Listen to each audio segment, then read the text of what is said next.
Beowulf. It's this old Viking Frisian language. Right, Old English. New English. When does New English happen?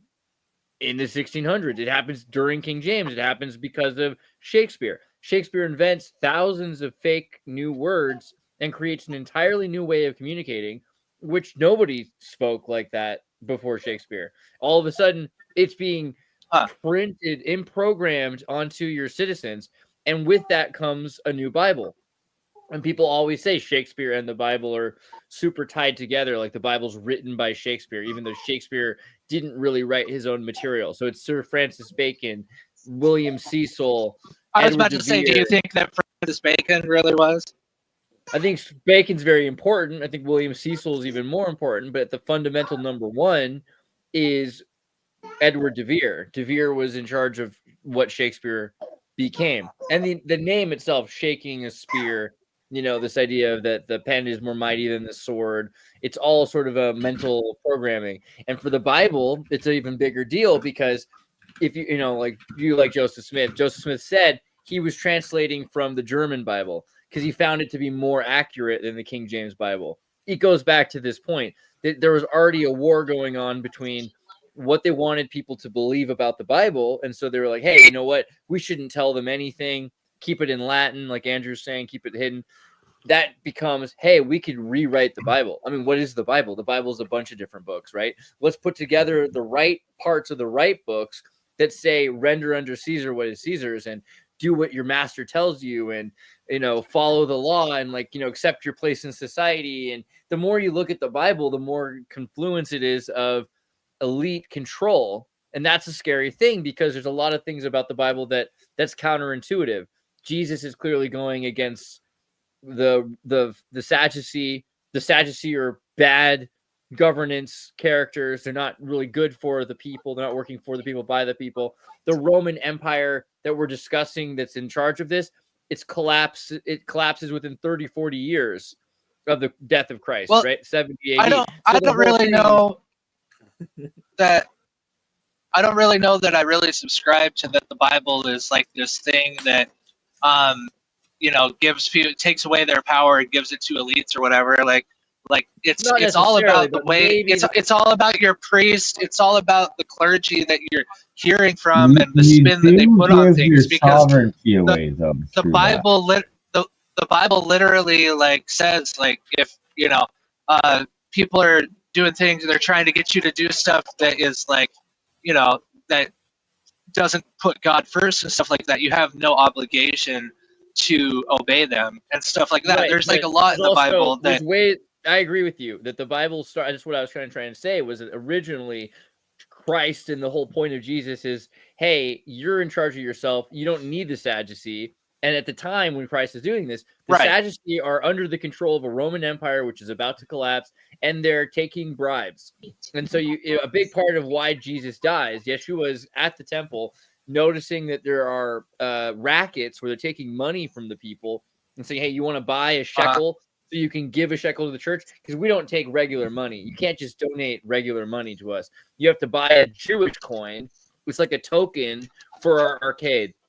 And that's going to cost you. Even though a shekel is not worth this amount of money, we're going to charge you $500 for it. So you have these little tiny ladies that can't afford to give away their shekels. And Christ is like, bro, you're screwing it up. You're not allowed to do that. Cut to 500-600 years later, and now you've got people being crucified to be like Christ. You have people that are under the control of some priesthood that says that they have a pope who is God, right? The pope speaks for God and as God at that point. So everything is all shifted by the point of the King James Bible, and King James is obsessed with demonology and magic. I would argue that a lot of that has to do more with the emphasis and the interpretations put on people, less than the actual King James Bible itself. Like, you can find all of the things like in the Bible, it's just what people emphasize and how they use it to control people.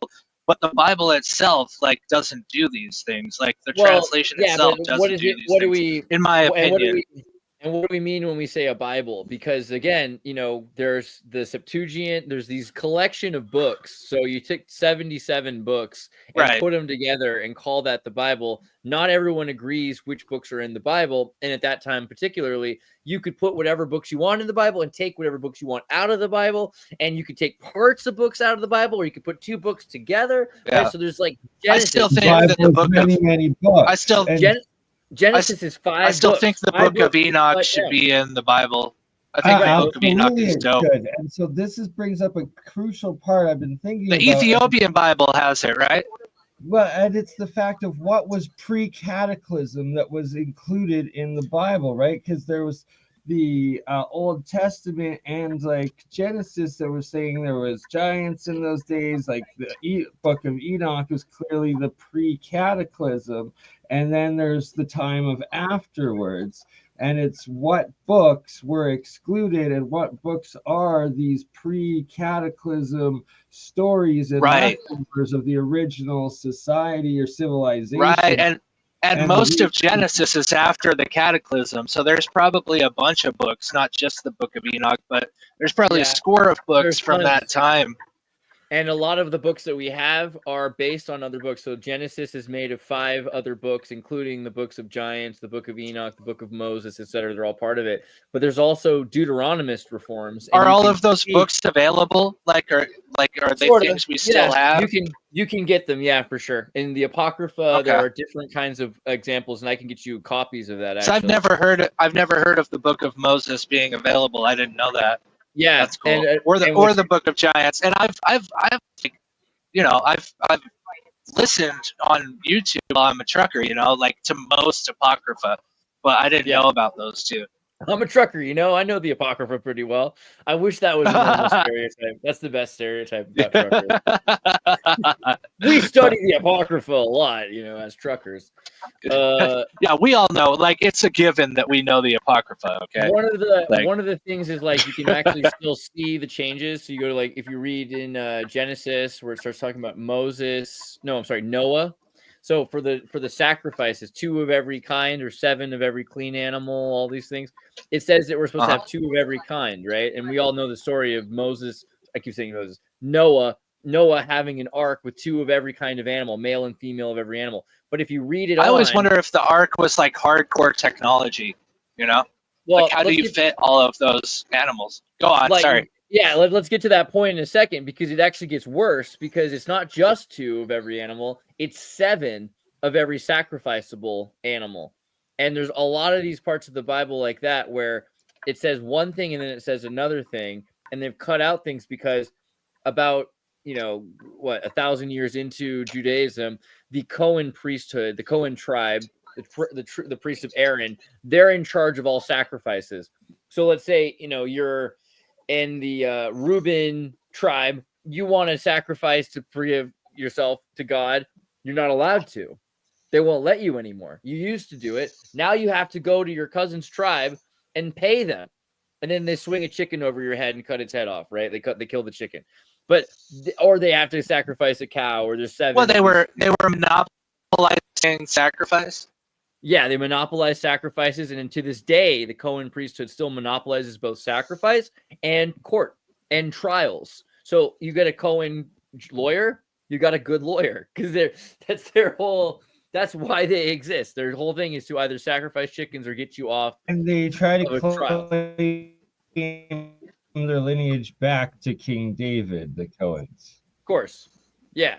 And so the idea that all of these different tribes at one point were able to make their own sacrifices, and that's in the Bible. Well, that bothered the Cohen priesthood. So they actually had, through the Deuteronomists, during the time of King Josiah, a bunch of the Bible removed, a bunch of the Torah removed. And we have copies of that too. So you can see the difference when in Isaiah, for instance. Isaiah is actually 3 books added together, written over 600 years apart. There's a part that's really ancient, and there's a part that's a lot closer to the time of Jesus. And you can see that there's an argument going on in Judaism, because they have got 12 tribes, 13 tribes who are being forced to, there's a lost tribe, tribes that are being forced to not make their own sacrifices, not do their own religious worship, not have their own family shrine anymore, because now they have to go to the kingdom of Jerusalem, Salem, right? Salam, and so from like peace. So they go to Jerusalem, and then from there they have the Cohen priest do all the rituals for them. And this is written in the Bible. You can read about it in 2 Kings. 2 Kings talks about how King Josiah comes in, his priests kill all of the other tribes' priests. And that's the end of what we think of as the confederated 12 tribes of Israel, and the beginning of this sort of, hierarchy of Israel, the kingdom of Judea, right? And the kingdom of Judea is different than the 12 tribes of Israel. I mean, it's just like, this always happens. You have these smaller groups that become this bigger thing. And a lot of people die. That's the thing about it, is once they start killing, once the Deuteronomists take over, they murder all the priests, and they burn them alive. They crush their bones into powder. They desecrate their altars. This is all in the Bible, but they're like, yeah, it was a good thing, because they were bad. So we're the good guys. Oh, obviously. yo. There's a question if Yeah. I'm on Check this OnlyFans. out. Not currently, but I should be. So He's on Check this out, OnlyCams, guys. but only in So- the early episodes. I was watching this Genesis commentary yesterday, right? This guy does 24 hours of Genesis commentary. 24 Some hours. Bible scholar dude. Yeah, he because does I'm a 24 trucker, hours so I of it. study the Bible. Yeah, so I watched the first 2 hours of the 24. And anyways, what was nuts is that there's actually a code of every, so in Genesis, what's the first 5 again? So Genesis, Exodus, Leviticus, Deuteronomy, and what's the last one? Is it Kings or Judges? Oh man. So anyway, numbers, right? Numbers. first- Is it numbers. yeah, Come on, numbers. Okay, so the first two books, that if you take the 49th in Hebrew, okay, if you take the 49th letter from the very first paragraph of Genesis, the first 2 books, right? If you take the 49th of Hebrew and it spells out Torah. Torah. So it's Torah, and then, but then the third book, it doesn't do that. And it's like, what the fuck? But then the fourth book spells Torah backwards when you do the 49th letter, right? And so it's like, he was like, what's the deal? Why does it not do it in the third book? And then if you do the 7th letter in the third book, every 7th letter it spells out Yahweh. So Torah is like in Hebrew is Torh. So it spells that. And then so it's like this code, it's like Torah, Yahweh. It's crazy, dude. Yeah, there's another one. And the 7 name of is God 7 and 40. 49, 49 is 7 times 7, right? And like 7 is a hugely powerful number, and so it's every 7th in the third one that says Yahweh. It's insane, dude. There's stuff like that all over the Bible. Totally, like the Book of Esther. With the sacred G, the 7th letter. Anyway, I was gonna say the Book of Esther And just- has the sacred name of God like 5 times or some amount of times. Yeah. Think of how hard it would be if you're writing the Bible and encoding that stuff in, and also keeping everything coherent. To contrive a code like that. way. The true writing. Well, that's the argument, right? That's the argument, is that it's written outside of time. Code. Like Exactly. This one's pretty The good to correct me. one, So that's with why you can tell the new ones have been distorted. With the Book of Esther, there's 167 verses, and the median king is mentioned 192 times. The kingdom is referred to 26 times, and his name Ahasuerus is given 29 times. But the name of God is never brought up, and people thought about this a long time. Like, should we even have this Book of Esther? What's the point of the Book of Esther? She's just like serving her people. It's a good historical story, but it's not necessarily about God. Well, then the thing that they find out is that there are hidden acrostics in which the initial letter of each line spells out a word, the same thing that you're talking about, Colin, and it spells out the tetragrammaton. Tetragrammaton about 5, I think it's at least 5 times. The first one is here, and when the king's decree, which he shall be published throughout of his empire, all of the wives shall give to their husbands honor, both great and small. And this is Yahweh. And then the second one is, and Esther answered, it seems to be good unto the king. Let the king and Haman come to this day unto the banquet that I have prepared for him. And then there's it again. And the third one, yet all availeth me nothing, so long as I see Mordecai the Jew sitting at the king's gate. There's Yahweh again. Fourth one, and the king arises from the banquet and wine his wrath in the palace garden.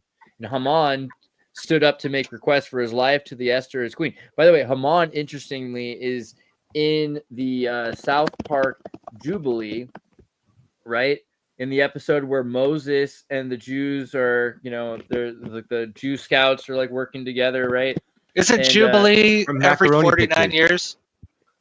Yeah, so the Jubilee is actually the erasure of a debt. And so it's supposed to be that all of the debts are erased and all the slaves are freed, and that's supposed to happen. But in this one, Haman is the villain who's working against Moses, right? Because there's the anti-Semitic League of Jews at the Jubilee, and they're praying to Haman. Right? Jubilee. The fifth one is the above or the four. Let's see here. I am Esther, I shall prove to be. There we go.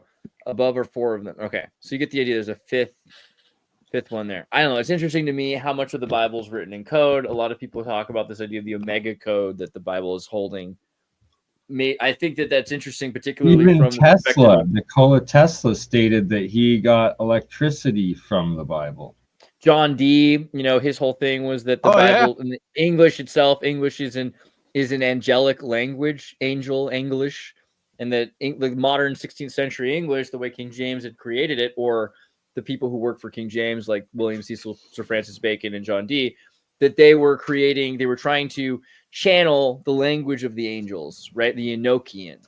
And so modern English is supposed to be related to Enochian, and the Bible is holding all these mathematical I didn't know that. hidden keys. Yeah, for sure.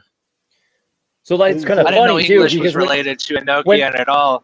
It's hilarious because imagine like you're a Protestant and you're like in Africa and like you're trying to get kids to read the Bible and you're reading and you're like, here, read it in God's English. Like, what if there's something to that? That's kind of because what is English, right? It's an occult synthetic.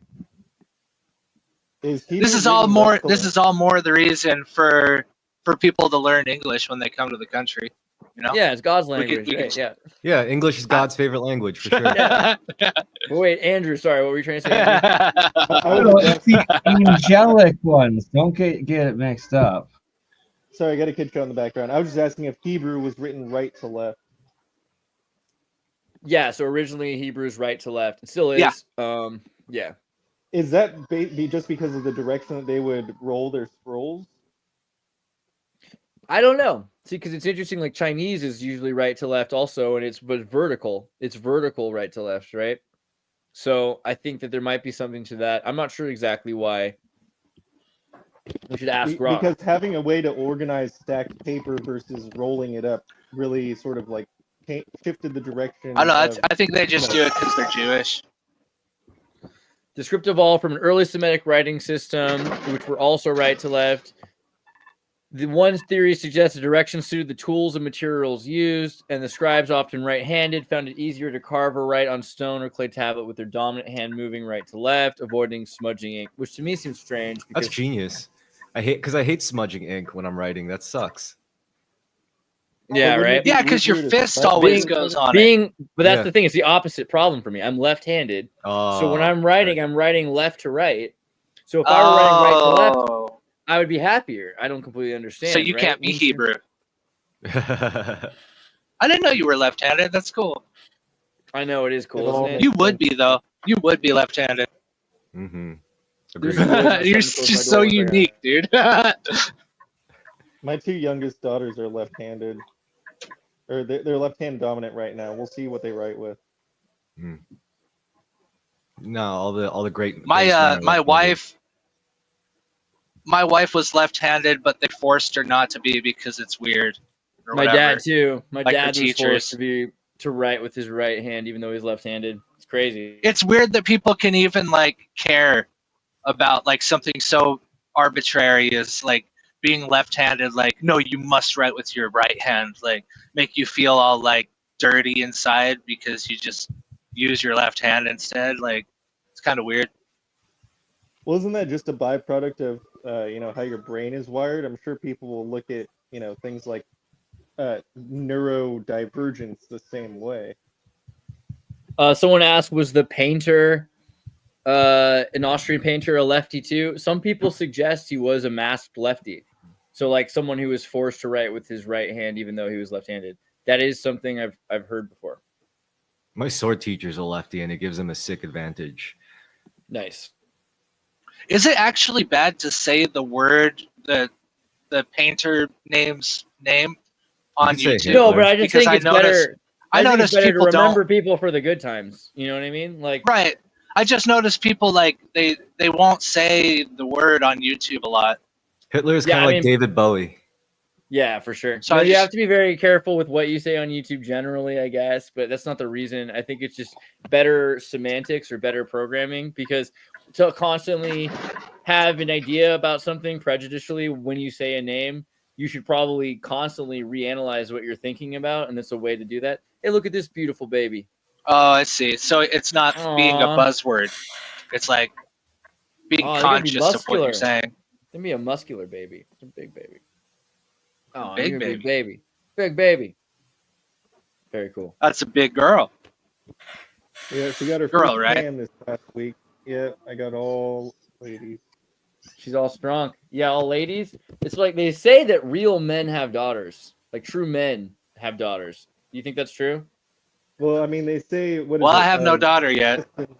Is So it's probably material true. and a man's best in life is a woman. So, So and it's God, like a God test. gives his strongest warriors his toughest battles, right? Something like that.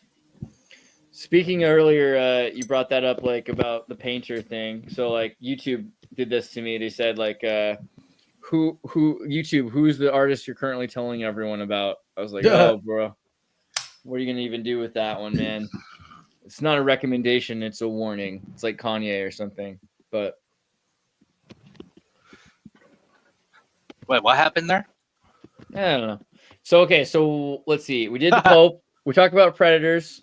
Talked about World War III, kinda. Do you? I We mean, talked about Catholic ninjas. Catholic ninjas, which I think is part of the Pope thing, and also Part of the Pope thing. World War III in a weird World War way. III. But We talked about India and Pakistan. yeah, what are something, Chris? What is something else you feel like fundamentally this week we have to process psychologically and together? Fuck, I don't know, man. I think I just have to work on music more, because like I'm just dicking around at this point. Where like it's not like I'm doing nothing. It's just like kind of like the point where it's like little problems come up, and it's like you got to put that out, put this out, and it's part of being a grown up, I guess. But once you get all this stuff done, it's like, well, what does your heart want to do, you know? And for me, it's like making music, so I should get to it while I can. Making music's definitely worth it all the time. Although people get upset when you use AI to do it. I had Kurt on here the other night. We're talking about AI music, showing him AI music. He wasn't super happy with it. I think when you make your own music, you sort of like get upset about how easy music can be made or something. I'm not sure. I don't really think of it like that. I think it's just, I mean, at this point, it's mostly I just make music for me, and if it's something that I want to listen to, then, and I'm really like meticulous about details. I guess it's kind of like anything you get into, whether it's like music or painting or cars. Like, yeah, you could just buy some generic shit, or you could just like get what everyone else likes. But once you really get into something, then you're like, oh, I could tweak this to make this suit this that I like, you know, like. So I think that's really what it is, and I don't know. For me, it's like if I make music, I can make it exactly what I want it to be. Because I think AI is still kind of, I don't know, you still have this like degree of separation between like you. It depends. It's like the less you tell it what to do, the more it does on its own, and that can be pretty normy. But the more you tell it, the more you know how to tell someone something, the better. Like for me, that's why people keep saying, "Oh, I'm a good prompter" or something. I'm very descriptive with what I want, and I'll say when I write a song like chromatone, C like 9 or something like that, you know. So there's ways of using and you can do this, what's it called, like TuneBat. Have you been to tunebat.com? So if you want to know why you like a song, I'm kind of an ignorant person in a lot of ways. There's things I think I know, but I don't know that much. So let's say I wanted to like, what's a song you guys like? I don't know, but people like Billie Eilish or something. Let's just say. Okay, so Birds of a I was Feather. gonna say Billie Jean. That's funny. That's great. See, Billy, something. D major is the key. BPM is 105. Camelot is 10B. Okay, I now know more than I need to know. So I just take this part right here, and then if I were to say, okay, I'm going to go to Suno, and I'm going to take this thing right here, create, reuse prompts, and I'll put up at the top here in brackets that little piece of data there. You see that? Can you see what I'm doing? All right, I just put D major there. Boom, done. All right, that's basically as hard as it is to tell a song to use a Camelot or to use a BPM or to use it. You just tell it the things you want. And you can say like, hey, now like brackets G major, or like do a jazz chord or whatever you do. Don't use any rap. Like you can tell it what to do or what not to do. So to me, it's strange. And to be fair, at some point you could say in ways it's a little more original, because if you look at sampling, you're basically just ripping chunks of music off of other people's music just to put it together. Even if you kind of like rework it a bit, you could up pitch it, down pitch it. I mean, if it's just fabricating this shit based on reflections of other people's shit, it's not really that far off, and it's not like any more or less original, really, I guess. You're muted. Sorry, I was trying to undo it. What does that mean? Because most people that are good at music go to school to learn music, so they learn how to do things other people do. Yeah. So it's like, like that scene in the Back to the Future where he sits there with he's like shows up in the band, never met him before, and he's like, okay, I want you to play Sloop John B, put it in the C major, blah blah blah blah blah. They all know what to do. The song sounds right. No, I mean, this whole idea that music is this accident is so, it's so uninitiated. No, for sure. And when I say meticulous, I'm not trying to like say like I'm an aficionado, because I like what I like. It's really just a matter of like, I guess spending a bunch of years, too many years, like being a quote unquote DJ. And it's like you play enough sets for an hour long, you really it's just basically developing a taste for what you like, and then like trying your best to like reflect it. And so if you could do that through like AI prompts, fuck it, go for it. I don't really hate on that. Oh yeah, I'm gonna be launching my DJ BurnEye Slanders this summer. But I did used to produce music a long time ago. But it's like I'm gonna take all of my favorite tracks and mix it through AI, and then see what happens. Yeah. But what I do want to get back into though is like, I don't know, at least before I get too old to do this shit, I want to throw some banging parties. Maybe not this year. Like if I think it out better, maybe like do like a year down the line or something. Because we gotta find reasons to gather in person, not just in spirit or in mind. So here's the new song that I just made using that Camelot in the style. Let's see if it sounds anything like what's her name? Billie Eilish. I don't think it will. I think it's gonna be its own thing. You can hear it, yeah? Is the audio working? Nope, not at all. No audio? Hold on a second. I don't hear Billie Eilish at all. But that might be because the genres are so different. See, that's the thing. Beneath the iron hymn of subway veins where neon scars Bowery's grain. He moves a Korean, Japanese blade, karate snap, kung fu shade. Hipster shape, thrift shop kimono frayed, sensitive as a brushstroke. Yeah, it's got that.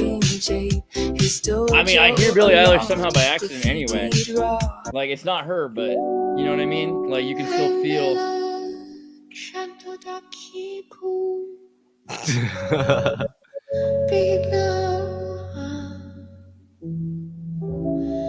Beneath the iron hymn of subway veins. So, like, at very least, we've proven we can make weird noises. It doesn't have to sound like everything else. Everyone thinks AI has to sound like normal pop music. But this sounds like weird indie crap.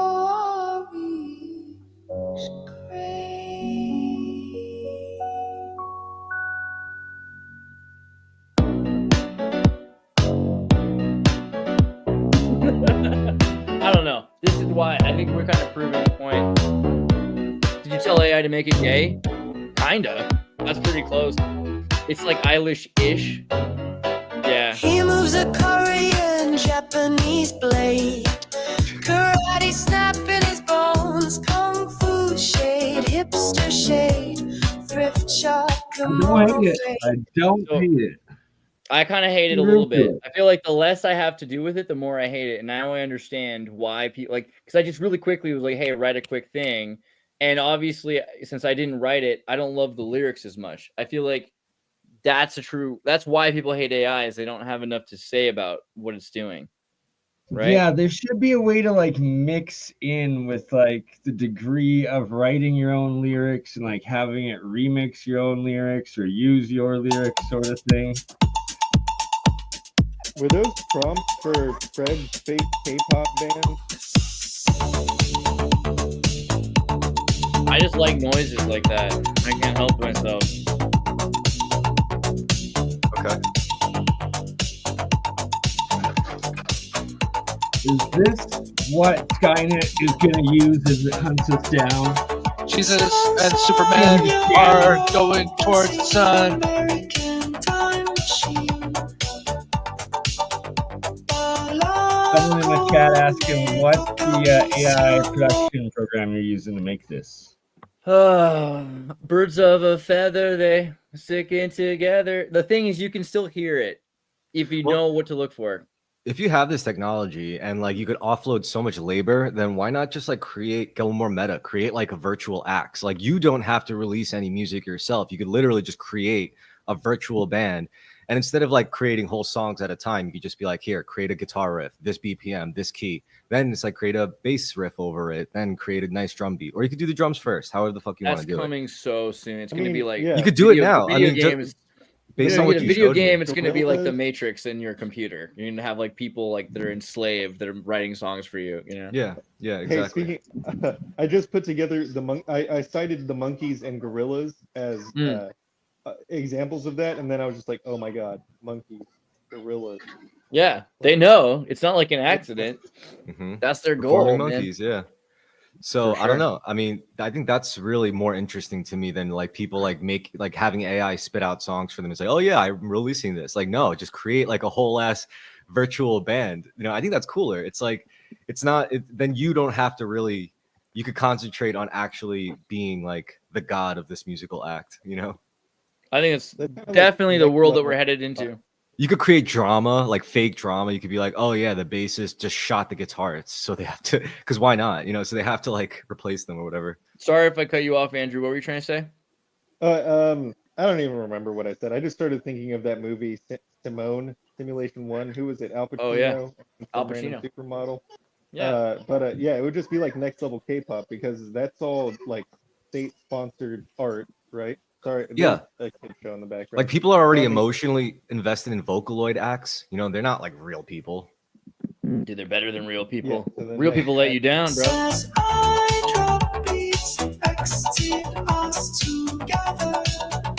I think the real problem is like if you don't like the music, though, it's my fault. That's the answer, because like the less I did, the worse it is. So there's something about the more you contribute still. I don't know if that's completely the answer, but it seems like we just need to participate more.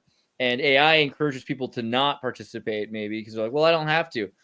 I mean, that's maybe the next thing to talk about is like ChatGPT cheating in school, right?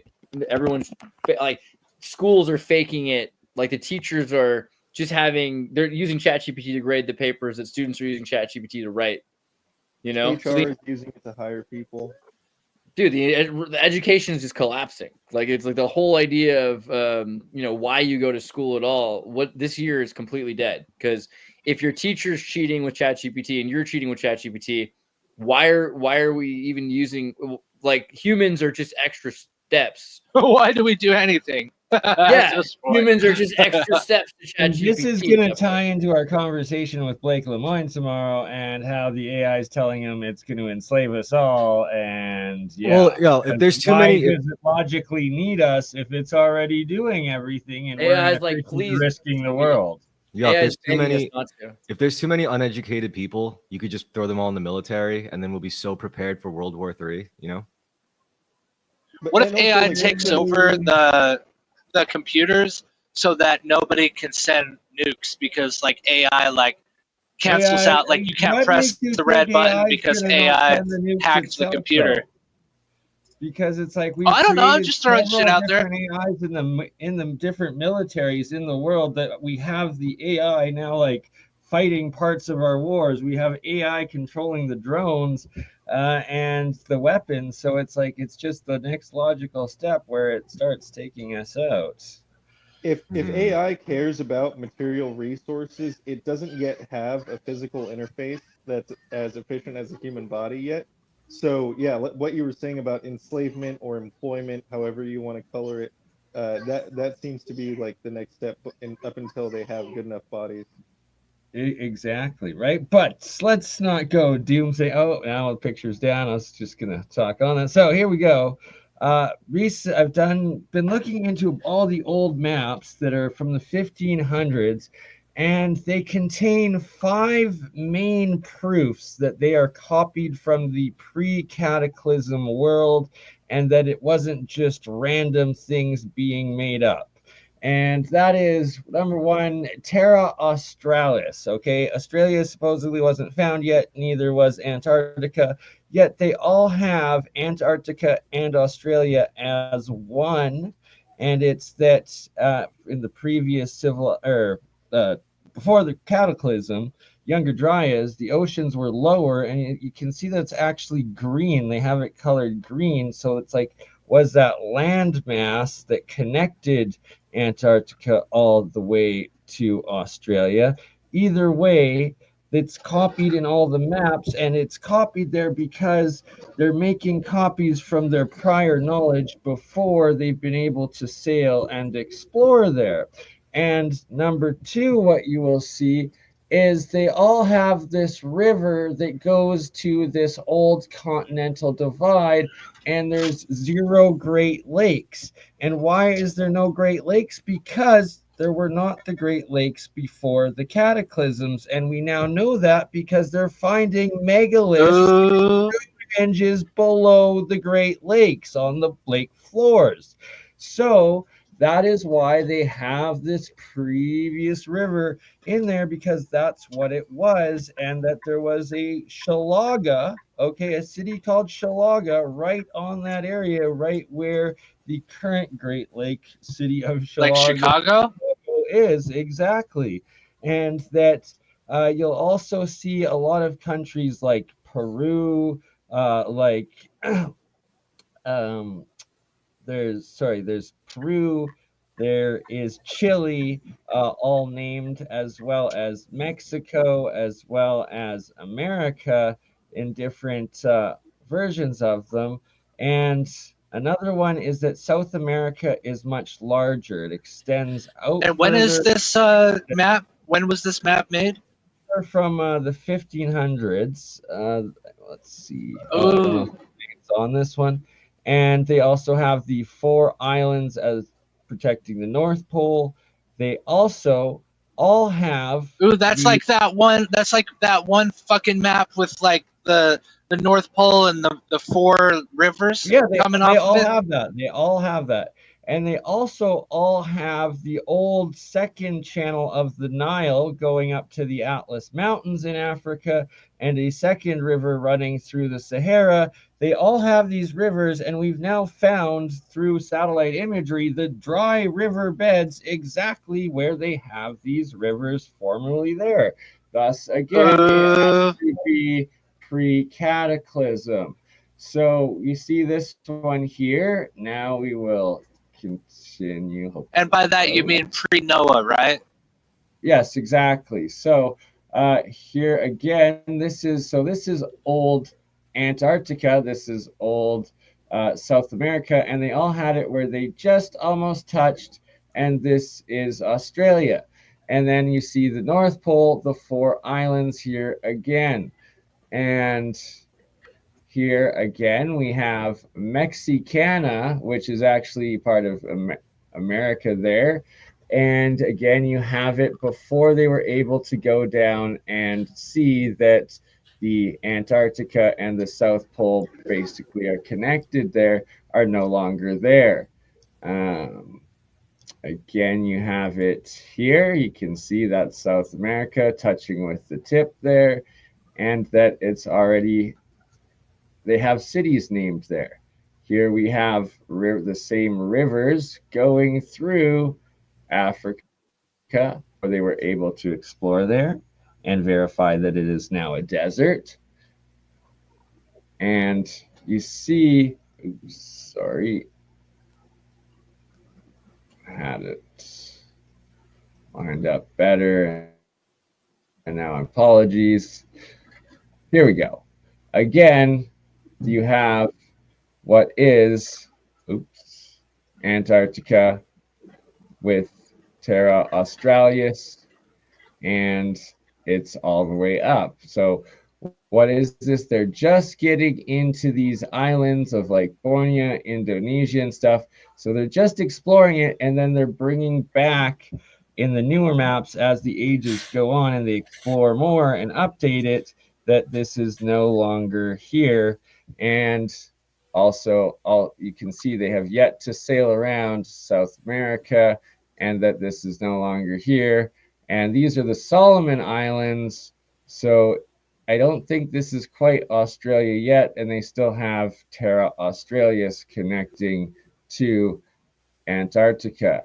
What's very interesting here is that they're showing this under ice gap in Antarctica that we've only found in the 60s. What it looks like the continent of Antarctica is actually separated. Right, I heard about that there's maps that this right here. Exactly. So I heard that there's maps that show what is underneath the ice somehow. Old maps. Is that what you're showing us? Exactly. And what this is also showing is that this is land extending to the two, not ice, in this time, and that they found these gaps all the way through. And now that the ocean is higher in our time, that is connected by under the ice by a full water channel, and that these land masses have shrunk and filled in with ocean, separating Australia from this continent that was once all one. And again, you see Terra de Fuego, land of fire, but Terra Australis as the overall thing. And they also, so again, we were told that there was no exploration, no civilization throughout the Amazon, yet all of these ancient maps, before they were updated or gone in, they were copying from the previous civilization the cities and the townships and the major waterways that used to exist and that no longer do. And look, I want to know where all these maps are, dude. Like whatever they copy from. Like I want to know where all of this information is. Exactly. It can only be from a pre-cataclysm civilization and knowledge base, and that you clearly have the Amazon already called the Amazon, and all of these previous God, cities. I want to see these. I want to see these old hidden books, dude. So bad. I want to see them. Right. And again, you have this river. There's no Great Lakes. It's this big river going all the way in. And to claim that the cartographers just randomly made this stuff up is absolute bullshit, because the whole point of having a map is to know what you're going to find, and to have the, you know, where you can find water, where you can find trading posts, where you can find everything. Why would they make it up? That's ridiculous. Knowledge from a previous time. Exactly. And that as the maps go on, and again, you can see there's the 4 islands for the North Pole, and that the older the maps, the more old world it is. And then as the time goes on and they start exploring, you see right here, look, oh, now there's Australia and it's being mapped out. But what's this over here? This is unexplored previous land of Terra Australis.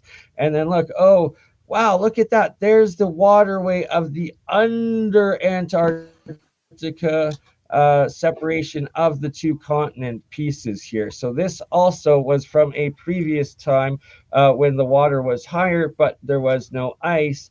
But they were copying that map connecting Australia and Antarctica no longer together, and you can see. God, I want to see the original map so bad.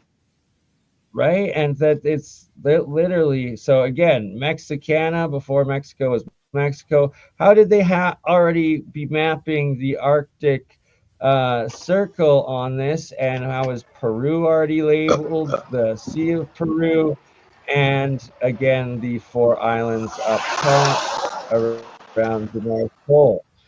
And the more you look into it, all of these ancient maps have these specific features that would have only been known in Cataclysm. And now here you can see they're going in and they're starting to find the Great Lakes. So they're drawing it, remapping it, and then all the previous stuff that was in, they no longer put there because they're like, hey, it wasn't like that anymore.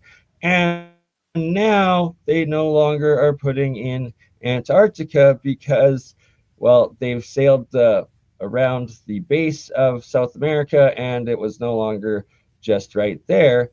And you can see as it progresses, they fill in the new information.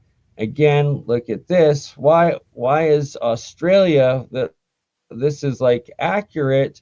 And then what the heck is all of this stuff over here? Oh, that is the areas that they're copying from previous time and newly exploring and document and rewriting it.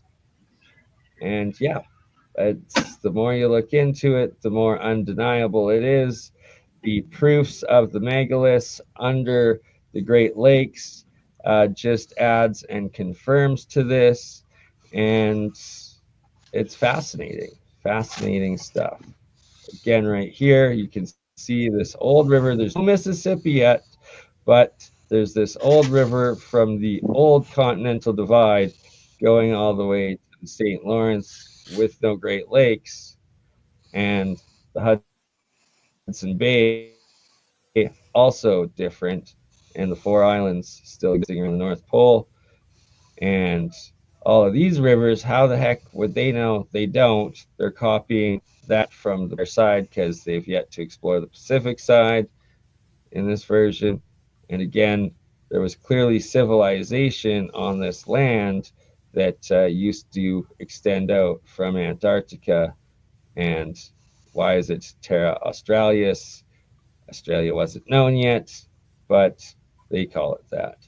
Haiti being Haiti back then, and also Cuba already being Cuba. So all of these places existed and were civilizations of the same name pre-cataclysm and known about. And then the cataclysm happened, separated everyone, and then they sailed back out to re-explore, conquer, and genocide all knowledge of previous civilizations. That's literally what the Jesuit order did, and they are the military order and the secret society order of the Roman Catholic Church. There was the Jesuits leading the conquistadors, the Jesuits leading the British colonials, as well as the French, and also leading the against the Islamic war, right? And it's fascinating stuff when you put it all together. Okay. Jeez, man. So what exactly was the reason behind wiping these people out? Well, they reset it, right? It was the establishing of the monotheist Western one God religion and the rewriting of any knowledge of history or civilization prior to that, right? It's the extinction of anything pre-Noah and anything other than humanity, whether it was demigods, whether it was giants, whether it was aliens, anything whatsoever. It's like it was just our humanity and one God from that point forward. And that's what we were taught, and that there was no civilization before that. We were just cavemen that came from nothing. But prehistory, there was these giants, there was the elongated skull folks, there was the kings or pharaohs that Do you think they're still around? I not that's the big question, right? But it's that since that time, it has been that they just erased it all. That was the whole point of erasing all the cultures. They, to the point that they exterminated the Aztecs, the Inca, the Mayan history, and then taught us that they didn't even have writing, right? And it's like, no, these were civilizations that were on our maps from however long before that, and it seems that it was this worldwide kind of how we are now existence prior to that. Do you think the Jesuits are still widely in control, like as the dominant force that could wipe out an old kingdom with deception, murder, treachery, and all that jazz? I'd say they're one of many leading factions that are probably. Okay.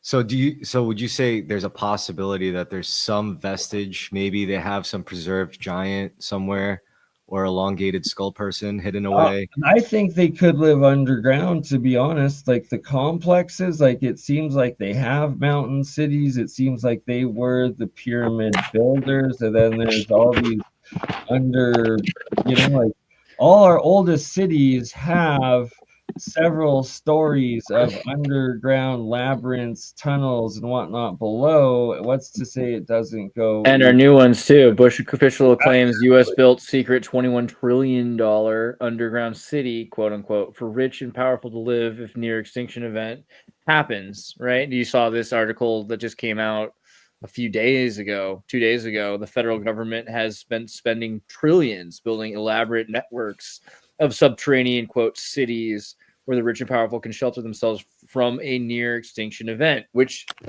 you all know, the Adam and Eve story from the CIA Chan Thomas declassified book here that talks about the extinction events declassified in 2013, written in 1965, right? And this book talks about the next cataclysm, the great floods, the story, the events, genesis, and conclusion. To Wayo, without her help throughout the years of sleepless nights and seemingly endless trails of study and translation, this book would never come into being. So, interesting book, just talking about the extinction events, but that it was classified for so long is particularly interesting, right? And talking about the floods in 1779 and etc. So, we're checking that out. That's the reason why there's a Bush administration employee talking about this, that there are not just old cities, but that most of the old cities, you could go, if you type right now on YouTube and you say like what's underneath San Diego, let's do like for a second, boom, there's a whole video about the super city under San Diego. What about what's underneath, I don't know, New York? Boom, there's a whole bunch of videos about what's underneath New York. What's underneath London? So what's to say underneath that Mexico City? They don't live under us currently, and that they're just hid from the main. What's underneath Tokyo? Public view. What's underneath Minnesota? Minneapolis. Let's do specifically. Tunnels. The 125-year-old tunnels in Minneapolis. What's underneath? Let's see. Like Toronto. You know what's interesting? There was this other like lady. She was like a real hardcore theologist, and she's been on a bunch of stuff. She even talks about how like if you even look at the Bible, there's like people. You don't even have to call them UFO sightings, but sightings of something that should not be flying. Of that volume and that kind of like mechanical make. And it's like, I guess that could kind of allude to another kingdom at some point with some crazy technology, and they just failed to scrub every account. Yeah, I mean, just simultaneously. So most of the apocalyptic stories talk about some people surviving by going into caves or underground, right? So it's just the idea that cavemen are not the first people. They're just the extinction event survivor people. And there's entire civilizations that lose most of their civility because if you're trapped underground for 100 years, you know, it's not a great situation for your Or humanity. they still have their advanced technologies underground, and that's how they're able to remain down there. And there's also the possibility of under ocean. And is that why we see all of these UAP and the submerged unidentified objects as well coming out of the oceans and coming out of volcanoes? And there brings in the question of Admiral Byrd and potential hollow Earth, especially And when we look Ninja at those Turtles. older maps and the North Pole with those 4 islands, right? Like, who really remember knows? the techno drone?